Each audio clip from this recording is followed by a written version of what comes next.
দর্শক আসসালামু আলাইকুম। এখন আপনাদের মাঝে আমি আপনাকে শোনাবো ছাগলের যে কণ্ঠ, আসলে ছাগলের কণ্ঠ কীভাবে নকল করতে হয় আপনারা কিন্তু দেখলে বুঝতে পারবেন। তা ভাই, আপনি কেমন আছেন ভাই? আমাদের কালু ভাই, না না, আমাদের কালু ভাই উনি কিন্তু ভাই একবারে ছাগলের যে কণ্ঠ, উনি কিন্তু হুবহু নকল করতে পারে। আপনারা শুনলেই কিন্তু বুঝতে পারবেন। আচ্ছা ভাই, নেন ভাই বলেন, যা আসলে দিবে বলেন, দিবে দেখা যাক, দর্শকগুলো একটু বুঝুক, ঠিক আছে?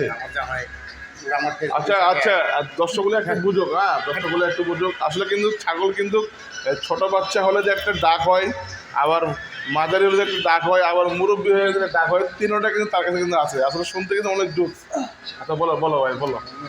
দর্শকগুলো দর্শকগুলো চাচ্ছে শুনতে, একটু বলো না ভাই, একটু বলো।